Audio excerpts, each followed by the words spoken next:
রাজ্যে কি খুব শীঘ্রই এসআইআর শুরু হয়ে যাবে? সেই জল্পনার মধ্যে এবার সিএ শিবির নিয়ে সল্টলেকে বৈঠক করল বিজেপি। রাজ্য জুড়ে 700 শিবির করার ভাবনা রয়েছে বিজেপি এবং তার সহযোগীদের। বাংলাদেশ সীমান্তে বিশেষ নজর দিচ্ছে বিজেপি। নদিয়া এবং কোচবিহারের মতো জেলায় বিশেষ নজর দেওয়ার সম্ভাবনা আছে। বিজেপির সর্বভারতীয় নেতৃত্বের মধ্যে গতকালের বৈঠকে হাজির ছিলেন বিএল সন্তোষ, সুনীল বনসালরা।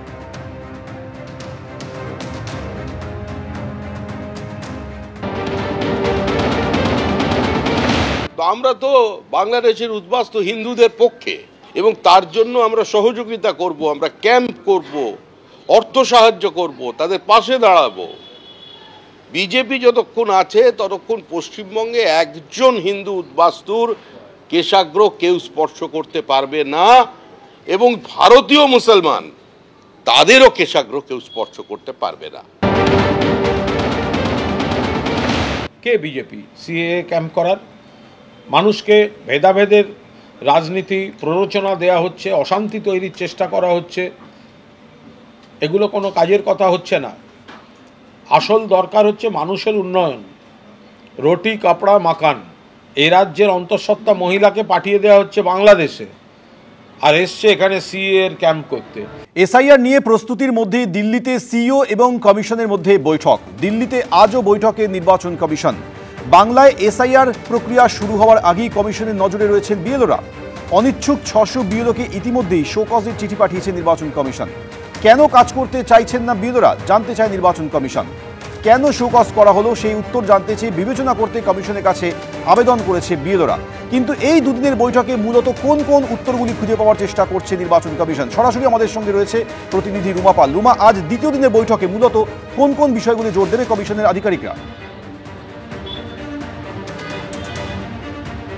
দেখো, দুদিনের বৈঠক এবং কালকে যেমন বৈঠক হয়েছে এবং আজকেও সেই বৈঠক রয়েছে এবং যেহেতু এসআইআর নিয়ে এই বৈঠক রয়েছে, নির্বাচন কমিশন অবশ্যই জানতে চাইছে যে সমস্ত রাজ্যের কী ধরনের প্রস্তুতি রয়েছে এবং চূড়ান্ত প্রস্তুতি হলেই কিন্তু দিনক্ষণ ঘোষণা হবে।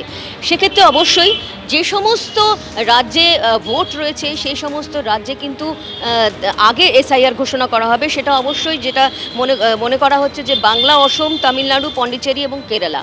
এবং সেক্ষেত্রে প্রথম এইখানে এসআইআর ঘোষণা করা হবে। সেক্ষেত্রে অবশ্যই তাদের সমস্ত প্রস্তুতি খতিয়ে দেখা হচ্ছে। অন্যদিকে অবশ্যই আরেকটা বিষয় ছিল সমস্ত অ্যাপয়েন্টমেন্ট যেগুলো ডিওদের রয়েছে, ইআরও, এইআরও এবং পরবর্তীতে বিএলও, বিএলএস এবং সমস্ত কিছু কিন্তু এইগুলো খতিয়ে দেখতে চেয়েছে নির্বাচন কমিশন।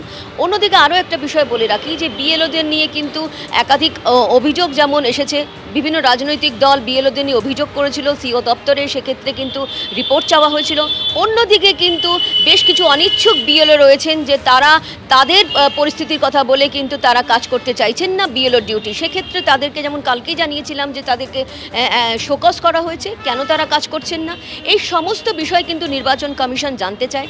এছাড়াও কিন্তু যে ম্যাপিংয়ের বিষয়টা ছিল যে 2002-এর সাথে 2025-এর যে একটা ভোটার লিস্ট মিলিয়ে দেখার কথা চলছিল এবং সেক্ষেত্রে সমস্ত জেলায় সেটা শেষ করেছে, দুটো জেলা বাদে। সেক্ষেত্রে তার কী ধরনের প্রস্তুতি এবং কী ধরনের প্রস্তুতির সঙ্গে সঙ্গে অবশ্যই পরবর্তী কী পদক্ষেপ নেওয়া হবে, এই সমস্ত কিছু বিষয়ে নির্বাচন কমিশন সেই বিষয়ে জানতে চেয়েছে। যেহেতু দুদিনের বৈঠক, অবশ্যই সমস্ত রাজ্যের সিওদের সঙ্গে এই বৈঠক হচ্ছে এবং সমস্ত রাজ্যেরই তাদের পরিস্থিতি তাদের খতিয়ে দেখা হচ্ছে এবং সবথেকে মনে করা হচ্ছে যে এই দুটো বৈঠকের পরই কোনো একদিন খুব দ্রুত কিন্তু এসআইআর ঘোষণা করে দেবে নির্বাচন কমিশন। যেহেতু আনুষ্ঠানিকভাবে এখনও ঘোষণা করা হয়নি, কিন্তু চূড়ান্ত প্রস্তুতি কী রয়েছে এবং চূড়ান্ত প্রস্তুতি হলে অবশ্যই সবথেকে বড় কথা হচ্ছে যে নোটিফিকেশন জারি হলে প্রথমেই কিন্তু নোটিফিকেশন জারি হয়ে গেলেই প্রথমেই ছাপাতে হবে এবং এমিনারেশন ফর্ম, এবং সেটা কলকাতা সহ অন্যান্য যে জেলা রয়েছে, সংশ্লিষ্ট জেলা রয়েছে, সেই সমস্ত জেলায় সম্ভব কিনা, কী ধরনের প্রস্তুতি রয়েছে, সব কিছু বিষয় কিন্তু নির্বাচন কমিশন আরও একবার দেখে নিচ্ছে। এবং যেহেতু দুদিনের বৈঠক, একটা বিস্তারিতভাবে কিন্তু এই বৈঠক হচ্ছে যাতে অবশ্যই এসআইআর ঘোষণা হয়ে গেলে যাতে কোনো রকম অসুবিধা না হয়। যেহেতু নির্বাচন কমিশন বারবার বলছে যে কোনো বৈধ ভোটারের নাম কাটা যাবে না, সেক্ষেত্রে যেমন বিএলওদের একটা গুরুত্ব রয়েছে এবং তাদের যেমন মূল কাণ্ডারি, তারা বাড়ি বাড়ি যাবেন, ভোটার লিস্ট দেখবেন এবং ভোটারদের সঙ্গে কথা বলে তাদের এমিনারেশন ফর্ম দেবেন এবং সেক্ষেত্রে তার পরবর্তীতে তিনি ইআরও এবং পরবর্তী যারা হায়ার অফিসিয়ালস রয়েছেন সেক্ষেত্রে তাদের সেই তথ্য দেবেন। সে তার সাথে সাথে কিন্তু নির্বাচন কমিশনের যে নির্বাচনী আধিকারিকরা রয়েছেন তাদেরও একটা গুরুত্ব রয়েছে। অন্যদিকে জানিয়ে রাখি বিএলএদের অর্থাৎ যে বুথ লেভেল এজেন্ট রয়েছে রাজনৈতিক দলের তাদের বিষয়টা, তাদের কি প্রস্তুতি রয়েছে, তারা কিভাবে কাজ করবেন, এই সমস্ত নিয়েও কিন্তু জানতে চেয়েছে নির্বাচন কমিশন। অর্থাৎ বুঝতে পারছো দুদিনের বৈঠকে কিন্তু একেবারে চূড়ান্ত পর্যায়ের একটা বৈঠক, তারপরে কিন্তু এসআইআর ঘোষণা হবে এমনটাই মনে করছে কমিশন।